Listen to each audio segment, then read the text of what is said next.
Back on Morning Line, thanks for joining us. We're talking about righting wrongs when individuals are wrongly convicted, and that is the job of the Conviction Review Unit with the Davidson County District Attorney's Office, headed up by Sunny Eaton, who's joining us by Zoom this morning. And hey, Sunny, if you have DNA in a case, and I know the quality of the sample plays a big role, but if you have one and you submit it, and I just want to know from you, what's the quickest? And I know you never get it the quickest, but how fast can a DNA result be turned for you if you have a good sample?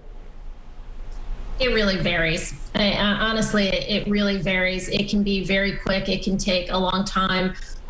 We have steps in place that we can rush it along with, but it's really, that part is a little out of our hands. That really depends on the labs themselves and what their volume looks like. Okay. But when we believe that we've got someone innocent in prison, we do everything in our power to make that process go quickly. And it's amazing too, isn't it? They're getting better and better at with mitochondrial and others. I mean, with very, very scant old samples, sometimes they can get usable results. Going back years now, it keeps getting better. They can, but I do want to be clear about something.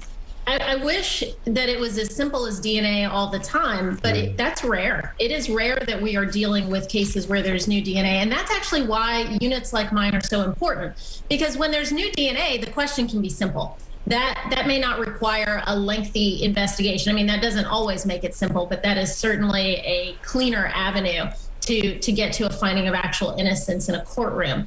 But the reason that we are so important is because most of these cases don't come with new DNA. The new information that we may get, the new evidence we might have, can be more nuanced than that.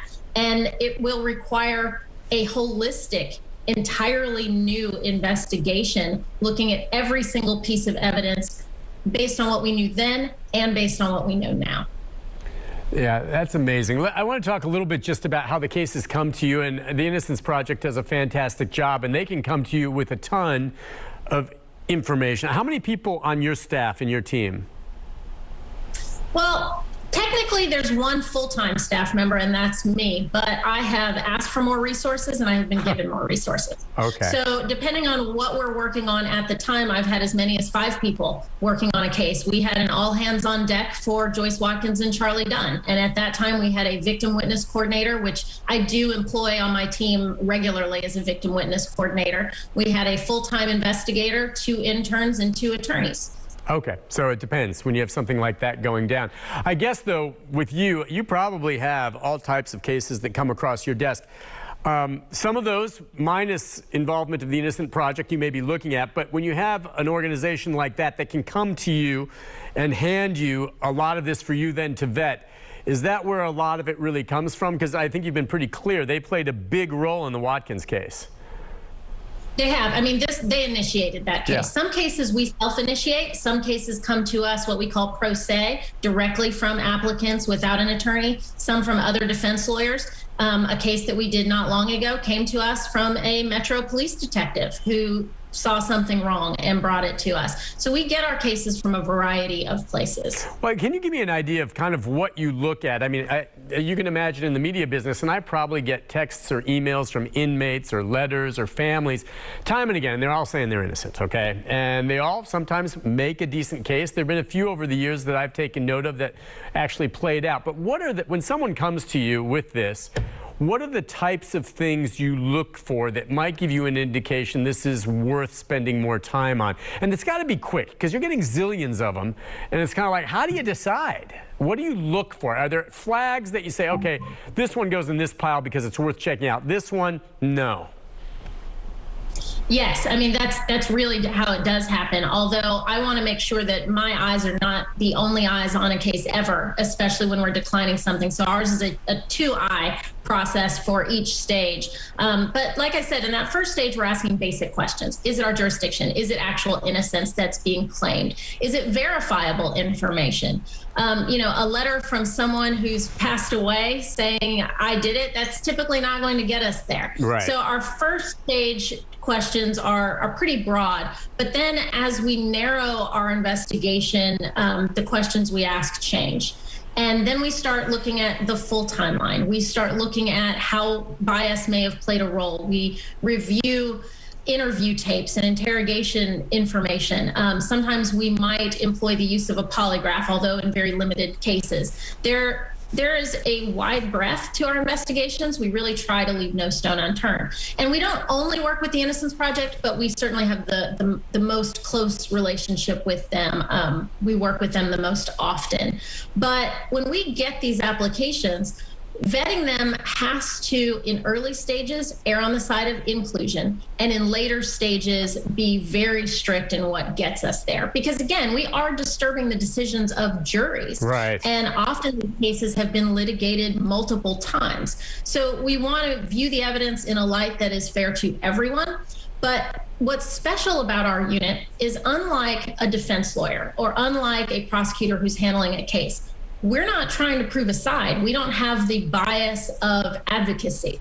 We are only looking for the truth about what happened. And that is a very different lens than when you are representing a side in a courtroom. Absolutely. You're right. It has to make a huge difference.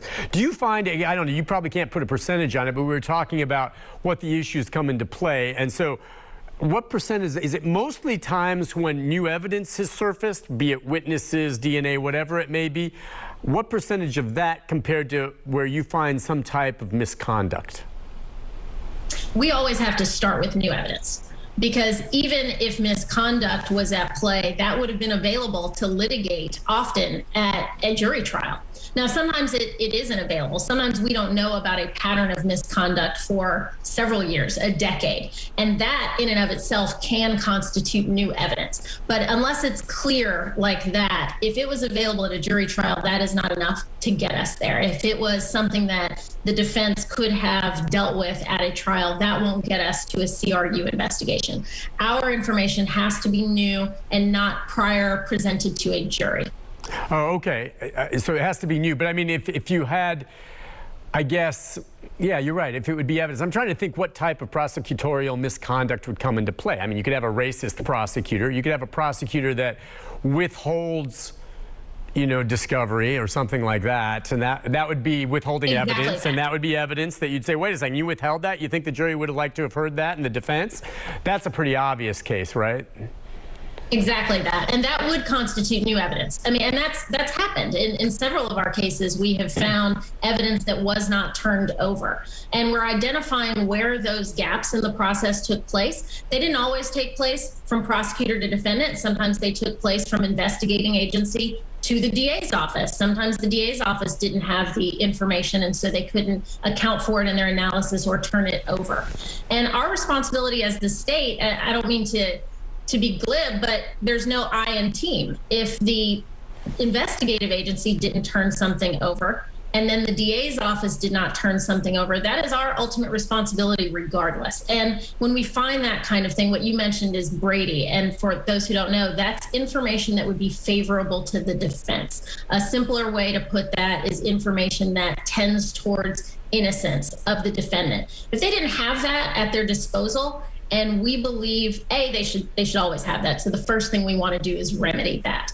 But then the next question is, would that information have turned the decision of a reasonable jury? And that's one of the questions that as a CRU, we ask ourselves when we're making a final recommendation. We ask ourselves several questions. One, if we knew what we knew, if we knew then what we now know, would we have indicted the case at all? That's one of our primary questions. The second question is, do we maintain confidence in our conviction now, knowing what we know? And then the final one is, would a reasonable jury convict this person if they had all of this information then that they now have? We were talking about Joyce, and we saw the story with her, and certainly I know you've had contact with her. It was amazing in that story, just kind of looking at the sweet woman and just not sensing bitterness, but more just sorrow and sadness over, I mean, how many years did she do behind bars?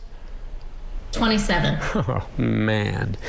And so just after this happened, and you've talked with her, we saw some of her responses in the newscast there, but what did she tell you afterwards, or when you went to her and you finally said, look, we think we've got it pretty clear here that we have a strong case that you didn't do this and we're moving forward? And she just said, well, that's what I've been saying all along? Basically. I mean, Joyce was not surprised that we reached the decision that we reached. She seemed to always believe that someone would get there eventually. And, even that, we are so careful as a CRU to protect ourselves against bias. We want to make sure that we are not unduly influenced by outside forces. It's our number one priority. And in that's why it was so important to bring someone like me in to lead the unit. I have defense experience. I don't have a prosecutorial record to defend. I maintain independence in the office. My office isn't even located on the same floor as our criminal court prosecutors. All of that to prevent bias. Similarly, when we meet with an applicant, if we do at all, it is towards the end of an investigation, and only if it's necessary to answer fact questions for us. Partly for that same reason, I don't want to be biased by how I feel about someone that I've met. I mean, Joyce is a perfect example. You spend time with her, you like her, your heart goes out to her. Those feelings cannot have a place in the answering of the questions that we're trying to answer about what took place. Sure. And as we go to the break, did I miss it, or is Joyce still waiting for the official pardon from the governor? Has that happened yet? That has not happened. Okay, and she kind of needs that. Would she be eligible to apply for monies from the state for wrongful conviction if he does so? I think that is a question better suited for Joyce's attorneys. Yeah, okay. Because we've seen that in other cases where sometimes there are funds set aside for that very thing. Listen, we'll take a... I'm sorry to interrupt you, Nick, but also when we talk about bias, as a conviction review unit, it is important that we don't consider what the monetary impact might be later on. We can't make our decisions based on whether someone would have a claim with the state in either direction. We have to be concerned with getting it right, period. Yeah, absolutely. All right, we'll take a break on that note. Back with our final segment with our fine guest right after this. Stay with us.